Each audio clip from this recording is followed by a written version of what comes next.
ఒకవైపు భర్త మరణం, ఇంకొక వైపు కొడుకులు చేస్తున్న అరాచకం, ఇంకొక వైపు కూతుర్ల ఆవేదన.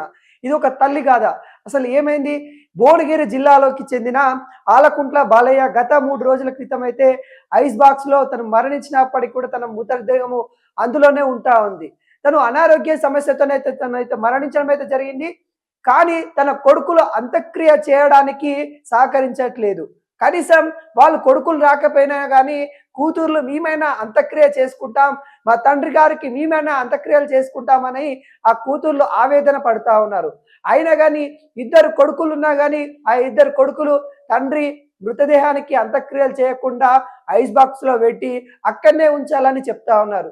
అసలు ఎందుకలా చేస్తా ఉన్నారని నేపథ్యంలో మనం చూసినట్లయితే ఆస్తి సంబంధించిన వివాదాల వల్లనే ఏదైతే ఆ తండ్రి 12 ఎకరాల పొలం సంపాదించాడో కొడుకుల కోసమని సంపాదిస్తే అటు కొడుకులకి సంబంధించిన ఆస్తి పంపకాలు జరిగిన తర్వాతనే తండ్రి మృతదేహానికి అంత్యక్రియలు చేయాలని ఇద్దరు కొడుకులు పట్టుబడ్డారు. ఇలా 3 రోజులు జరుగుతా ఉంది. ఒకవైపు భర్తను కోల్పోయిన తల్లి ఈ కొడుకులు చేసే అరాచకాన్ని జీర్ణించుకోలేక గొడగొడ ఏడుస్తున్న సిచ్యువేషన్ కనబడతా ఉంది. ఈ యాదాద్రి భువనగిరి జిల్లాలోకి చెందిన ఆలకుంటి బాలయ్య మొన్న 3 రోజుల క్రితం అయితే తనైతే మరణించడం అయితే జరిగింది. అంత్యక్రియలు చేయడానికి తన కొడుకులు సహకరించట్లేదు. తను చేయడానికి వాళ్ళ బిడ్డలు సహకరిస్తున్నా కానీ మేమైనా చేసుకుంటాము. మా తండ్రి గారి అంత్యక్రియము నేను తలకొరి పెడతాను కూడా వాళ్ళ పెద్ద బిడ్డ వస్తా ఉన్న దాఖలాలు కనబడతా ఉంది. తనకి 2 కొడుకులు, 2 బిడ్డలు ఉండగా ఇప్పుడు అనాథ శవం లెక్క 3 రోజుల నుండి అక్కడ ఇంటికాడ ఉన్న పరిస్థితి కనబడతా ఉంది. ఇప్పటికే వాళ్ళు ఆవేదన వ్యక్తం చేస్తా ఉన్నారు. ఏదైతే భూమికి సంబంధించిన వాగ్వాదం ఏమైనా ఉందో తర్వాత అంత్యక్రియల తర్వాత చూసుకుందాము. ఇప్పుడు తండ్రి గారి అంత్యక్రియలు చేద్దామని అటు ఇద్దరు కూతుర్లు, ఇటు కట్టుకున్న భార్య ఆవేదన పడుతూ ఇద్దరి అన్నదమ్ములు ఎవరైతే ఉన్నారో వాళ్ళకి విన్నపిస్తా ఉన్నారు. కానీ క్రూరత్వంగా బిహేవ్ చేస్తా ఉన్నారు అన్నదమ్ములు. వాళ్ళ మనస్తత్వాలు కూడా ఇంత కూడా కరగట్లేదు. తండ్రి గారి ఆస్తి పంపకాల తర్వాతే మాత్రమే మరి తండ్రి గారి అంత్యక్రియలు చేయాలన్నట్టు కూడా వాళ్ళు పట్టుబట్టుకొని కూర్చున్న దాఖలాలు కనబడతా ఉన్నాయి. ఇప్పటికే 3 రోజులు అయ్యింది. ఇప్పటికి తను మరణించి ఐస్ బాక్స్ లో పెట్టి 3 రోజులు అయ్యింది. అంత్యక్రియలు చేయండి అని ఆ తల్లి ఆవేద పడతా ఉంది. మా తండ్రి గారు మాకు పెళ్లిళ్ళు చేశారు, మాకు కట్నాలు ఇవ్వాల్సింది ఉంది, అయినా కానీ మాకు ఇవ్వకున్నా పర్లేదు, కానీ ఇప్పుడు మా తండ్రి గారి అంత్యక్రియలు చేయడానికి మేము ముందుకొస్తా ఉన్నాము, మా అన్నదమ్ములను సహకరించండి అని కూడా ఆ అక్క చెల్లెలు ఆవేదన వ్యక్తం చేస్తా ఉన్నారు. వాళ్ళు రాకపోయినా కానీ మేమైనా అంత్యక్రియ చేయడానికి సిద్ధంగా ఉన్నామన్నట్టుగా ఆ అక్క చెల్లెలు చెప్తా ఉన్నారు. ఒకసారి ఆలోచించుకోవాలి, మానవత విలువలు ఎటువైపు వెళ్తా ఉన్నాయి. అసలు కన్న తండ్రిని ఈరోజు మరణించి కూడా 3 రోజులు అవుతా ఉంటే అంత్యక్రియలు చేయడానికి ఎందుకంత ఆలస్యం చేస్తా ఉన్నారు? మీరు కని తను మిమ్మల్ని ఎన్ని సంవత్సరాలు పెంచి పెళ్లిళ్ళు చేసి ఏది ఈ సమయంలో తనకి తలకొరివి పెడతారని కొడుకులు కావాలి అని అంటారు.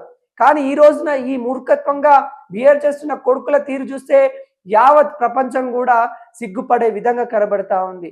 ఒకనాడు కొడుకులు కావాలి, బిడ్డలు వద్దు అనే నినాదం చాలా ఉంటుండే.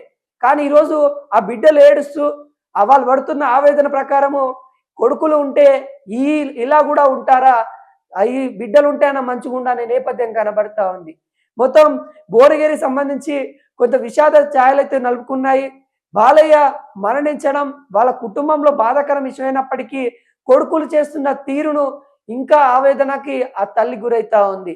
కొడుకులు ఏదైతే ఆస్తి పంపకాల గురించి ఏదైతే వాళ్ళ మేనమామకు సంబంధించి వివాదం అయితే ఉంది, మేనమామకి ఇటు కొడుకులకి మధ్య వివాదం ఉండడం వల్ల ఇటు ఆ తల్లి భర్తను కోల్పోయి కూడా గొడగొడ ఏడుస్తున్న సిచ్యువేషన్ కనబడతా ఉంది.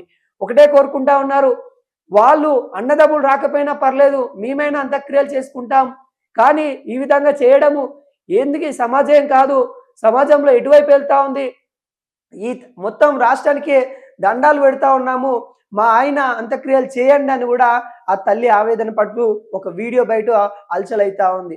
ఇటు అక్క చెల్లెలు మాట్లాడుతూ ఉన్నారు, అటు భార్య మాట్లాడుతూ ఉంది. మాట్లాడుకుంటా మా తండ్రి గారు అంత్యక్రియలు చేసుకుంటాం, మీరంతా సహకరించండి, మా అన్నదమ్ములు వినట్లేదు, ఇప్పటికే 3 రోజులు అయిపోయింది, 3 రోజుల నుండి ఐస్ బాక్స్ లో పెట్టారు, ఏమనంటే ఐస్ బాక్స్ పంపించాం కదా, ఎన్ని రోజులు ఉంటుందో ఉండనియండి అన్నట్టు కూడా అన్నదమ్ములు వ్యక్తం చేస్తా ఉన్నారు. తను హాస్పిటల్లో ఉన్నప్పుడు కూడా ఈ అన్నదమ్ములు సహకరించలేదు. ఆ అక్కయ్యలు అలాంటి కూతుర్లే వాళ్ళు హాస్పిటల్ మొత్తం చూసుకున్నాము, హాస్పిటల్ ఖర్చు కూడా ఒక్క రూపాయి కూడా పెట్టలేదు, మేమే పెట్టుకున్నామని వాళ్ళ కూతుర్లు వ్యక్తం చేస్తా ఉన్నారు. అంటే కన్న తండ్రి ఆఖరి క్షణాలు కూడా ఏదైతే వాళ్ళు చేయలేకపోతా ఉన్నారు. తండ్రి చనిపోయిన బాధ లేకుండా ఆస్తి కోసము ఈరోజు అన్నదమ్ములు చేస్తున్న తీరును చాలా విడ్డూరంగా కనిపిస్తా ఉంది. అసలు ఎటు పోతుంది ఈ సమాజం? కన్న తండ్రి పోయిన బాధ లేదు, ఆస్తి కావాలనే ఆలోచన కనబడతా ఉంది. ఈ రోజున తండ్రి ప్రాణం ఇచ్చాడు అంటే తల్లిదండ్రులు కలిసి ఈ రోజున జన్మనిస్తే ఈరోజు వాళ్ళకి లాస్ట్ మూమెంట్లో ఆ కార్యం చేయడానికి కూడా నువ్వు చేతగాకుని వానివైపోతా ఉన్నావు. అసలు ఎందుకు ఇంత ఘనం? ఏదైతే డబ్బు మనం పోయినప్పుడైతే తీసుకోలేము, వచ్చేటప్పుడు తీసుకొని రాలేము, ఎలా వస్తామో అలానే వెళ్ళిపోతాము. కానీ ఈ మధ్యలో ఉండే జగన్నాటకం అని కూడా అంటారు. ఈ జగన్నాటకంలో అందరూ పాత్రలు అవి అని ఎన్నో కథనాలు చెప్పుకుంటా ఉంటాం. కానీ ఈ తండ్రి అంత్యక్రియలు చేయడానికి ఆ కొడుకులు అడ్డుకున్న తీరును యావత్ ప్రపంచం కూడా కొంత చింతిస్తున్న దాఖలాలు కనబడతా ఉన్నాయి. ఇప్పటికైనా